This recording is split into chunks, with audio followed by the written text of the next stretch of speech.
to Rose City, the After Show, the podcast where we dive into the world of the popular novel Rose City by author Karina Q.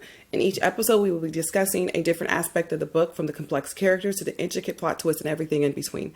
Check out Rose City on Kindle Vella to stay up to date as we explore unique perspectives and insights on the story. So for today, we're going to do a little icebreaker. What makes you laugh no matter what mood you're in? Who wants to lead that? Well, for me, I love corny jokes. So I don't know if you guys have ever heard of Dry Bar on YouTube. Dry Bar comedy. I turned that thing on. Oh, Karina, you got to get on Dry Bar comedy. But yeah, and then have you heard dad jokes? Where like with Tony Baker, or sometimes they put comedians up against each other. Yeah, that joke is funny.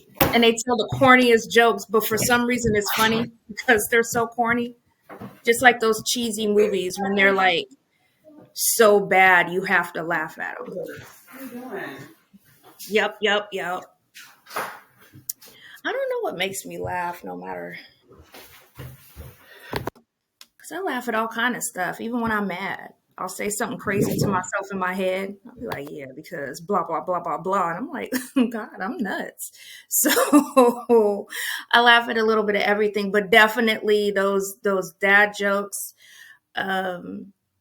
people acting really, I scroll Facebook all the time. And, every now and then I'll come across a clip, when they're just like outlandishly ghetto, like being funny ghetto. That'll make me laugh, even if I'm mad or already happy, sad, whatever. It's hilarious to me. Like that bang yangs. Yes, the bang yang song. I agree. Comedy. When in doubt, if you're having a bad mood, pop on something that's gonna make you laugh. And I just really want to give it up to the people who are really out here putting in the work. And you don't need a studio behind you. For so long we've been taught, if you want to do something, you have to have this big production and all this stuff. And it's like, people are just showing, no, use your cell phone, like use the power of your phone and just do your thing. And so there's this guy lately, and I don't know if you guys, I've been sending it to you guys, but I'm not sure because we like send stuff all day long to each other. But he reviews like food videos and they look really, really good. And he's screaming, and baby, he saw the lamb chop last night. You saw that? He lost himself over them lamb chops. And I mean, he could sing a little bit too, because sometimes he'd be like hitting them slow jams with it. And I'm like, okay, Dad, come on through, Daddy. Zeddy. He ain't fine at all. But I just mean like, yeah, he sees food and it makes him sing. That mess is hilarious. He's not fine at all. Like, I'm done. Okay. Well, anyways, and he can sing too. Like, he's really into like old school R&B, and baby, he will be, looking at these plates, and it's usually like soul food. And he just lights up like a little kid on Christmas Day, and he's just laughing and joking and, making these like little voices and he's singing. But when he did the lamb chop thing last night, it was like midnight. I was laid in bed. Why did I just start screaming? And he's like, what's going on over there? I was like, you got to see this. And so, of course, I'm trying to show him my phone, and he's got one eye open. He's like, okay, but I just wanted you to know why I had the phone in my hand and I was screaming. So comedy really is the best medicine. And again, like I find, a lot of good, comedy, just independent artists, just people online, just being themselves and allowing this technology to really like thrust them to the forefront. So when in doubt, baby, watch you a video. Was it Tony Baker who does all those like he does like the animal videos? He has started something with that and he's so good at it. I really enjoy his videos. So that was that.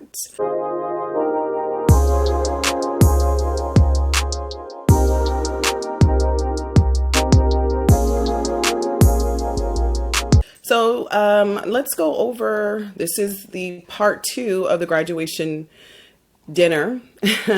Last time we checked out what was going on, Malia had to back away. She was sitting at the bar and she had some unexpected company out there and all hell breaks loose. This is the episode that everybody's been waiting for. For everyone who's been following this story, I've been being asked for the last, few months, when is Malia gonna finally boss up? When is, Malia gonna stop being, oh, okay, go away, Erica, and really put the pause on her? Well, baby, this is it, honey. This is it. This is a Super Bowl. Our girl goes in and it becomes a full out fight. We have Erica's homegirl, Jaleesa. She's there. She's getting that work. Eva and Wendy jump in. It's all hell breaking loose. So, what I'm going to refrain from saying this because it's one of the questions and I want to go into that. But anyway, Erica really was just being Erica. And for whatever reason, it was like the whole devil himself showed up and was like, I'm going to harass her. I'm going to poke her until she has a reaction. I'm not going to let her go. And I'm going to say that, you can do that. You know what I'm saying? But what happens next, that's your fault. You see what I'm saying? When teeth are missing, when your eye is, just gouged out the side of your face, like that's your fault because you thought you could play with people. Okay. So poke the bear. I mean, it's welcome if that's what you think you need to do. But that ass whooping that's going to come next, male or female, you can come and get this. You know what I'm saying? Try it if you want to, because people do. People want to try you. So fine. Do it. Poke the bear and see what happens. So this is what happened. She made some comments to Malia. She let her know, hey, I'll have your new dude. I've had all the other ones in the past. So what? Honey, Malia was like, I can't take another thing coming out your mouth. She slapped, I would say all the Jesus at her, but she ain't never had none. So she slapped a good amount of hell out of her, okay? Malia laid hands on that face. She slapped her down, like literally, and her homegirl tried to get some, and Malia had the force of God on her side because she pushed Jaleesa down on the ground. And these two, one is on the ground, the other one's holding their face. They're like, she's about to get it. Wendy and Eva come outside. They're at this restaurant, but they have like an outdoor patio style set up with dining and a bar. And they're seeing, okay, this is about to be a fight. And so they let her know, don't play with our girl because this is your final warning. You about to get stomped out. And they was like, well, F you. And so by the time they was talking about that, Malia was just like, again, before you know, all hell broke loose. Malia and Erica are now tearing up stuff. Malia's throwing glasses. She's grabbing bottles from the bar. A whole fight breaks out. And at this point, Wendy and Eva are just giving it to Jaleesa. And so Jaleesa hit Wendy in the face. Eva grabs her from behind, holding her arms back like, girl, come on, girl, get her back, And so they socking her, beating her in her face. Jaleesa, screamed out, my implant! So apparently she has implants and she got socked in the chest. And so now she's worried about her implant popping. All hell just breaks loose. You have men and people at the restaurant who are trying to stop the fight. There's no stopping what has been started. These women, it's like there's been a buildup here. When you dislike somebody for so long and you try to refrain, you always know that the moment I open a can on you, it's going to be open. Like you thought, oh, you're going to find out how ugly the situation's about to get. There's been a building of pressure and it explodes. James and Frank try to get involved and they get that work as well. So that's essentially what happened. This is the episode that you've been waiting for. This is the episode you're like, Malia should have done something. Malia should slap her. Malia does. She layeth the smack it down on her, okay? She brings the inner rock out. What were your ladies' thoughts on this? Oh, well, I've been waiting for this scene forever. I've been waiting for this podcast day so we could talk about it. But, man, I'm so happy that Malia finally got her leg back, her something. Because they keep coming for her, and I knew she had it in her. So I was just really proud that she just let him have it, and she just went all in, and her girls jumped in. This is the scene how it would be if us three were somewhere and they tried it. Like this is how it would have played out. So I definitely throwing chairs for sure. I'm sorry, I didn't want to cut you off. I didn't. But no, this is because, I'm following along with our weekly episode. So I read this and it just tickled my soul. I was ready. Word for word, line for line. I was like if you guys could see, I read it on my computer. So I'm like, oh, shoot. And so I was like, yes, finally. I knew Malia had it in her because there are a few times when people do push her. And the way she tells off people, you're like, wait a minute, there's something behind that. This ain't just words. You know what I mean? So Yeah, that fight scene, that it was something. It wasn't just no people talking and then somebody gets slapped and that's the end of the fight. It was, I mean, they tore stuff up. Good thing, I think it was James. Was it James that had a relationship with the restaurant manager? It was Frank, but yeah, they definitely Oh, had a Frank. relationship. I'm sorry. Hmm. And so luckily nobody went to jail because you see a bunch of black folks out there fighting like that, tearing up stuff. They calling they calling 12. They calling the people. Them people. But my mama likes to call them the So, people.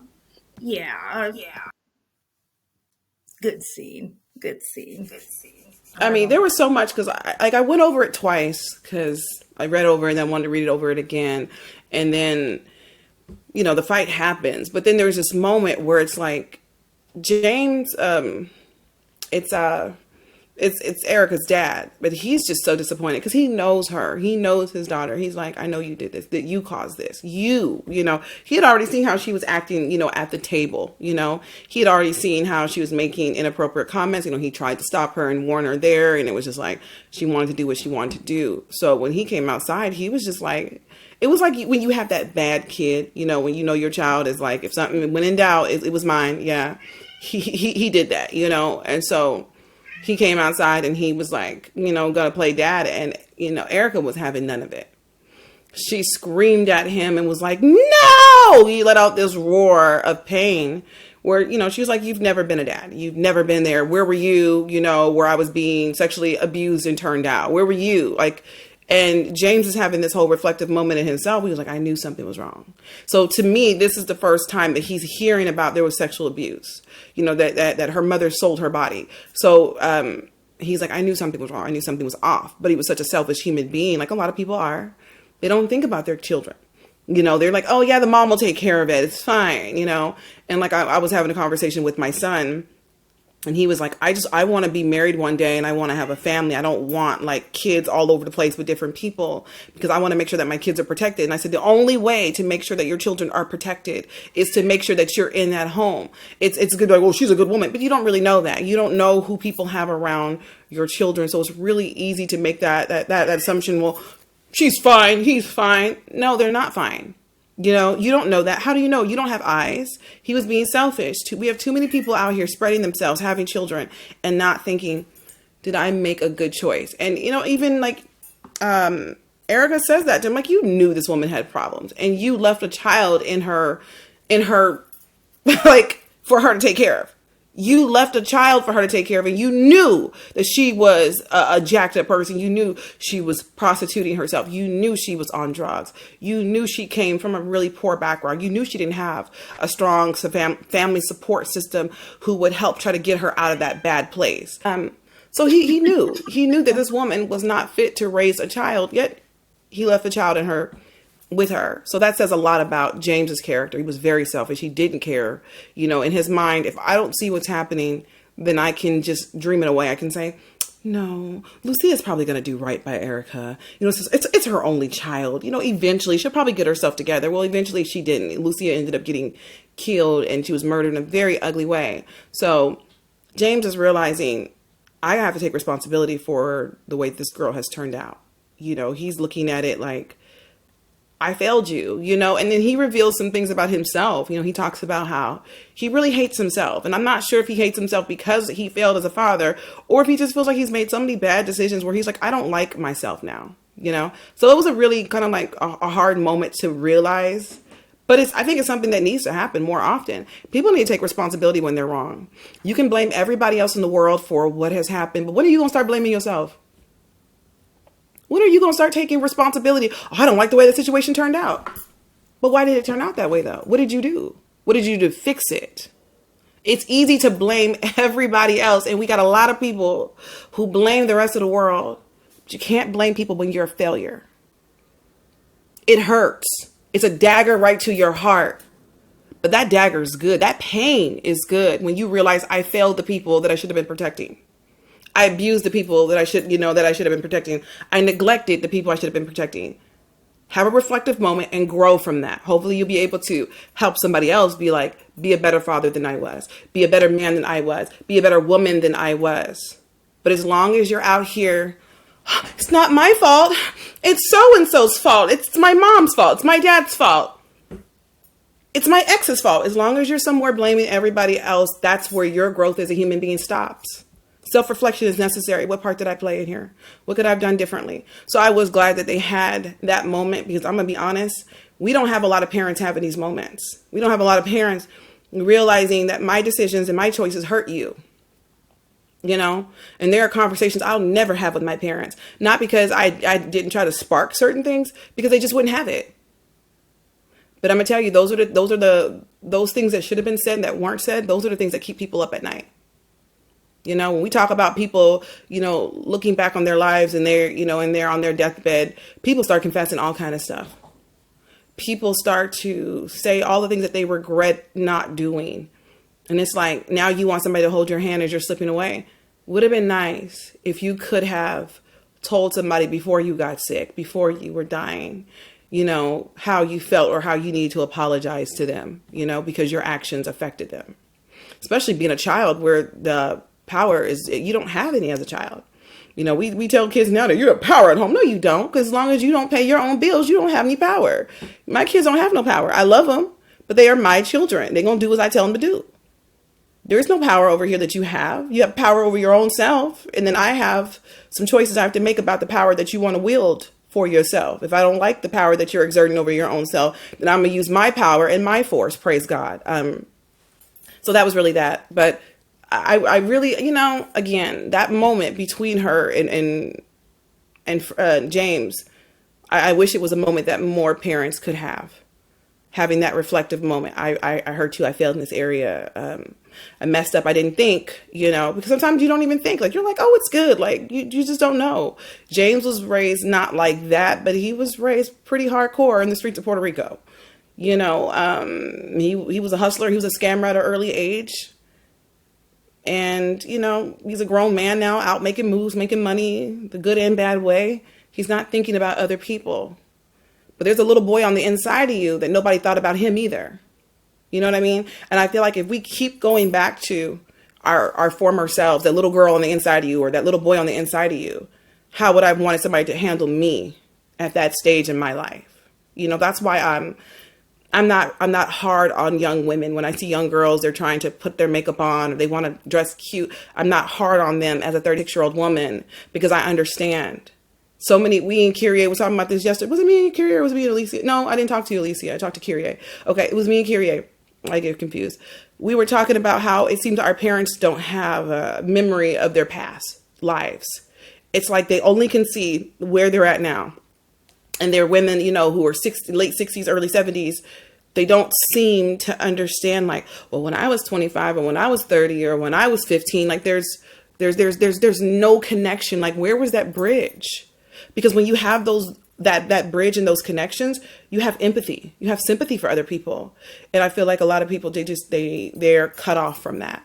So hopefully somebody will read that and think, God, you know, maybe I need to approach this and have a conversation with this person, or maybe I need to have a conversation with my own child. So that's my takeaway from that. But it was a pretty deep scene.